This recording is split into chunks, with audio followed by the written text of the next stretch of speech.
First, I would like to thank all the organizers for inviting me and for putting together this great meeting. It's been really a lot of fun and very educational so far. So I'm going to talk to you today. I'm going to tell you two kind of short-ish stories. They're both about our efforts to produce some efficient tools to parameterize cardiac action potential models. And the second is a variant of that where we're generating populations of models more efficiently. So this first work, we have a long paper in preparation, but we do have a short paper from Computing in Cardiology, and this is work spearheaded by two of my PhD students, Darby Cairns and Max Comstock. So the goal here is that we would like to be able to customize parameter fits for cardiac action potential models. There's lots of reasons why we want to do this, and we all know that, for patient-specific predictions, for example, or even maybe to fit some simpler models to more complex models so that we don't have to utilize those more complex models. So we have developed a fast, flexible, easy-to-use tool that utilizes WebGL, which Flavia talked about a little bit yesterday, and showed you lots of things in 2D and 3D. We'll show you a little bit more on the interactive side. So the advantages of this WebGL tool, it runs in any modern browser. You don't need to compile or install any software. It utilizes whatever GPU you have available locally to accelerate your computations.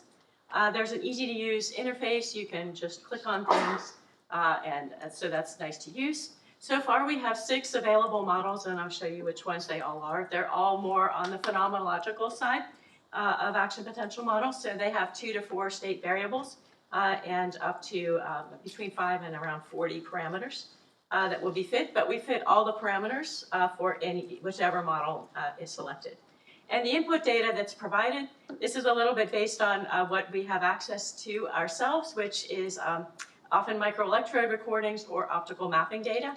So we will have traces of voltage over time. So it's designed primarily to support inputting a time series of voltage values across as many action potentials as you want. You might choose to fit more than one. If you have alternans, for example, and you want to fit that long and short. And you can do this across multiple cycle lengths simultaneously. But we've also added the capability to fit, in addition, either just action potential durations with your whichever cycle lengths you've selected, or you can do a combination of both the time series and APT values.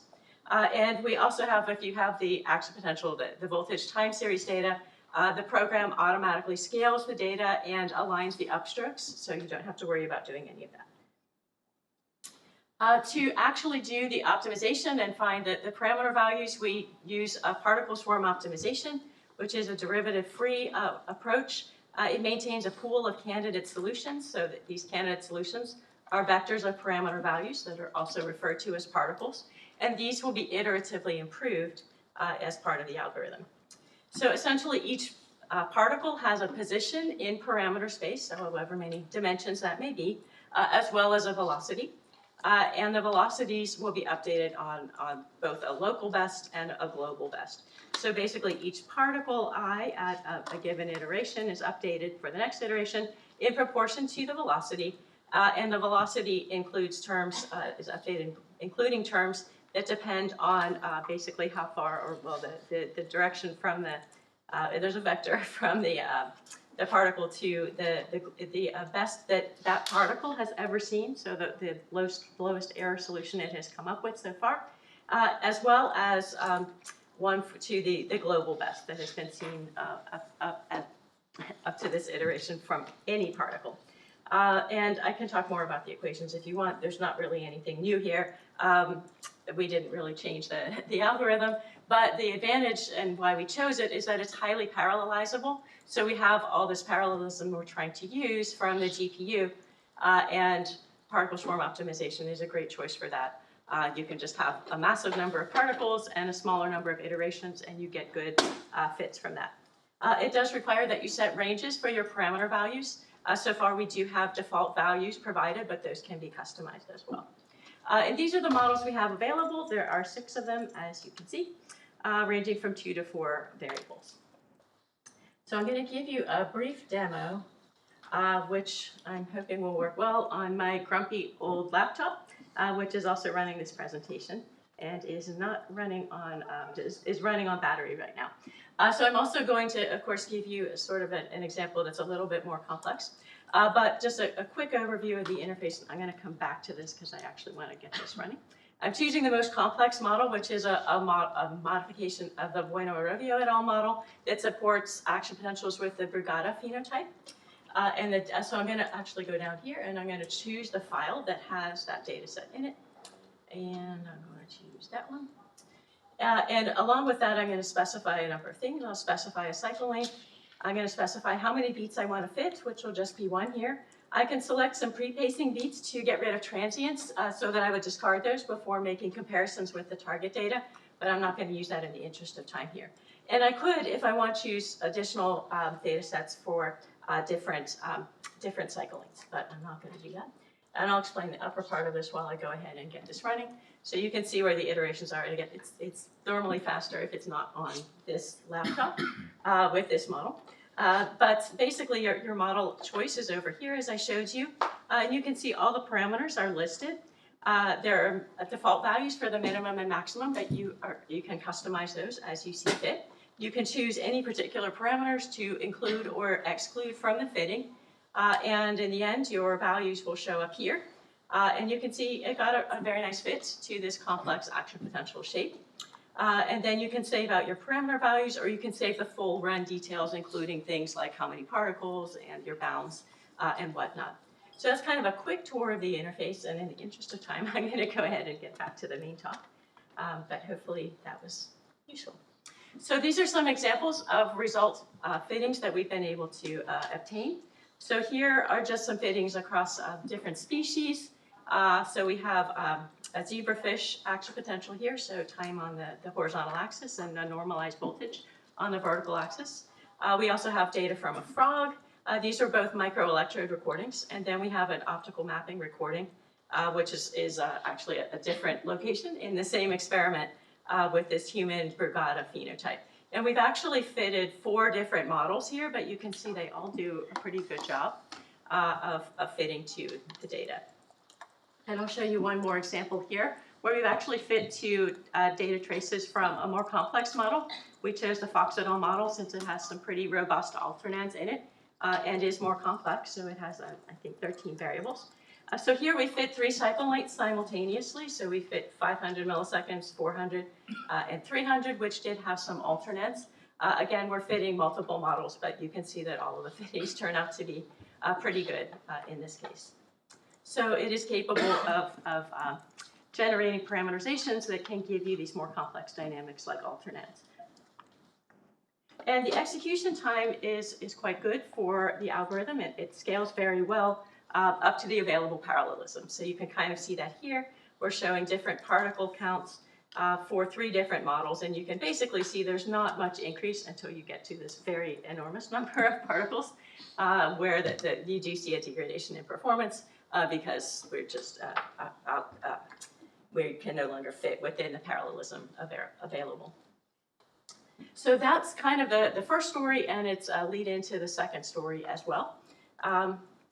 In this case, we are seeking to generate some populations of models. So, and this is work, as I showed there, that is spearheaded by Darby Cairns. It's very recent work within like the last month, so a lot of this is still proof of concept.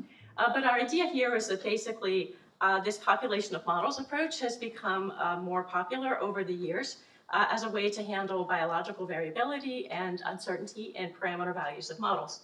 And so generally to create this type of population of models, you would generate multiple parameterizations for the model and choose those that satisfy your particular constraints. So generally this would be those that satisfy some desired ranges for biomarker values. And the previous approaches that, as far as we can tell, have included things like random search or randomly varying a reference parameter set and just keeping whatever candidates you generate that are acceptable within those criteria that you specify for your biomarker values. But in some cases, you might be keeping as little as 2% of your accepted candidates. So we think it would be nice to do better and to be able to keep a larger fraction of the candidates that are generated. So to do this, well, we kind of note first that just doing something like random search or Latin hypercube sampling, which to us generally behaves pretty similarly. Will explore parameter space relatively well, but it will generate a lot of candidates that are unacceptable. So we could build a population of models based on something like PSO, because we do have this giant population. It will kind of converge in the end. In the previous example, right, we're just choosing one parameterization, but there are lots of pretty good ones that are going to be very close.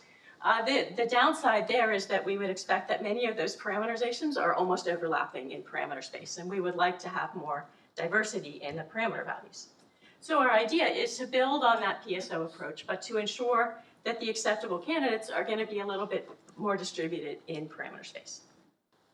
So we have developed what we're kind of so far calling population PSO.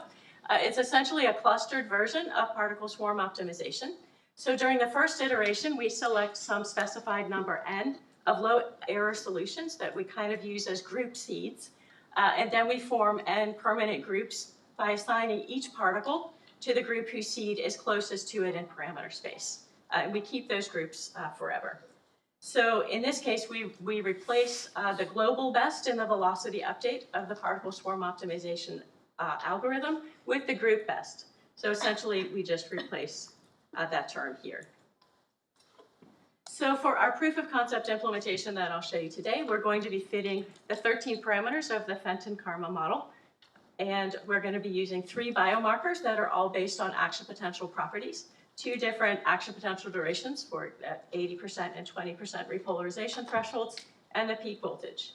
And we're going to allow those biomarkers to represent variability by accepting values within certain tolerances. And we're going to look at sort of a small tolerance case of 10% variance in those biomarker values, and a larger one, which will allow us to admit more candidates with a 30% tolerance.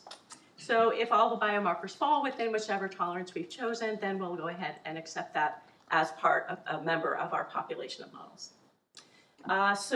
Basically, we'll be generating a large population here of size 5,000, which is quite a bit larger than in most studies. But you'll be able to see the efficiency results as they vary with the population of model size.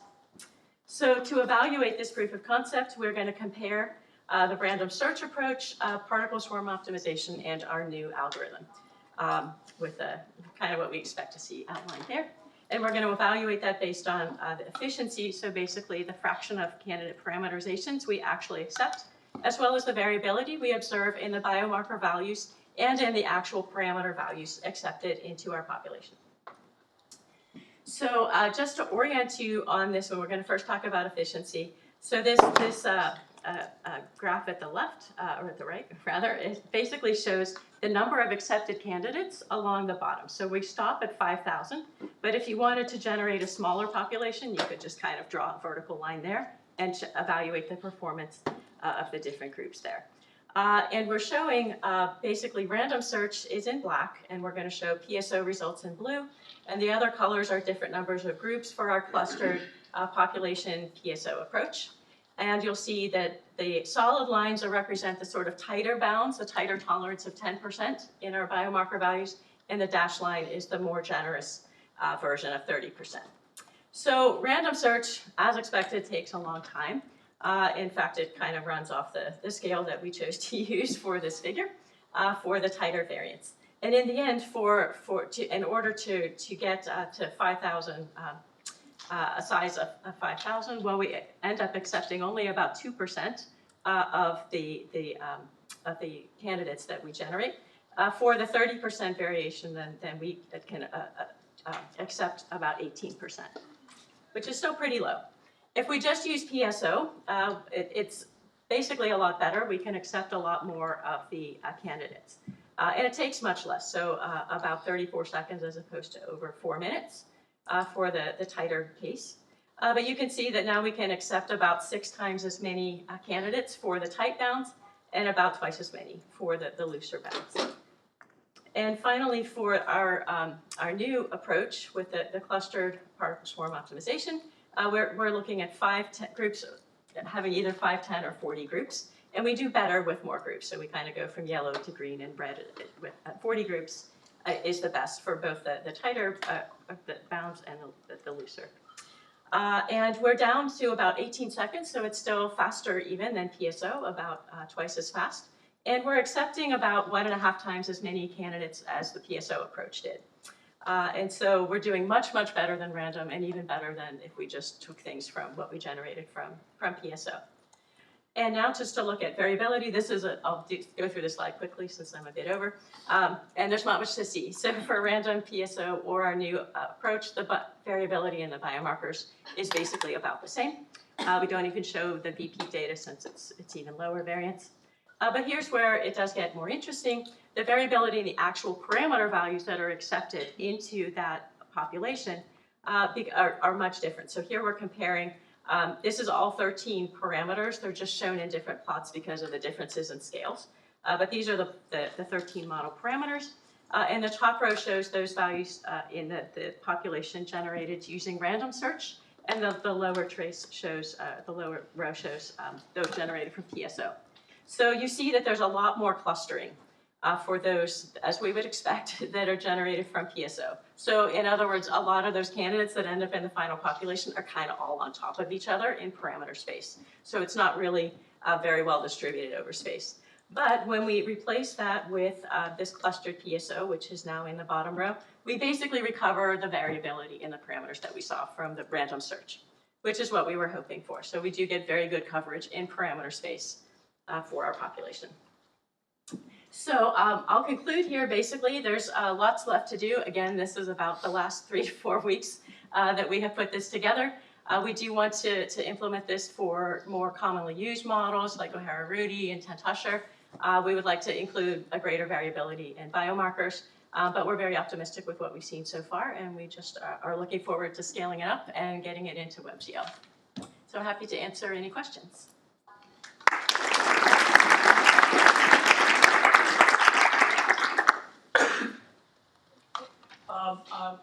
Thank you for a great talk. I was wondering, what is the type of the data set that is required for calibrating the action potentials? So for the first part? Yeah. So it's just a time series of voltage values, or you can just give it APD values directly. So time series of voltage, by voltage you mean the action potential upstroke voltage? Well, it's the entire action potential that you're seeking to fit. So basically we have, it assumes that you have equispaced points in time, voltage values over time that are equally spaced. And you can change what the time resolution is. Okay, and how long should be the recording? As long as you want it to be. I mean, if you only have one action potential that you've recorded and you think it's from steady state and you're happy with what it is, you can fit directly to just that one action potential at whatever time resolution you see fit. If you want 2 action potentials to enforce that there is alternans, or maybe that there isn't, then you can have it be longer in order to incorporate more action potential. You could do 10 if you want. And if action potential is not available and some other data type is available, did you try that? You can use, it's designed so you can actually say, I just want to use the action potential duration values, or whatever you have that's close enough to that you think it would serve the same purpose. You can fit just to those values. Okay, so if we have action potential duration or the complete action potential, in both ways this will work. Exactly. Thank you. In the interest of time, I'll ask if anyone else has questions if they speak to you at lunch, if that's okay. Sure. And we'll thank the speaker again.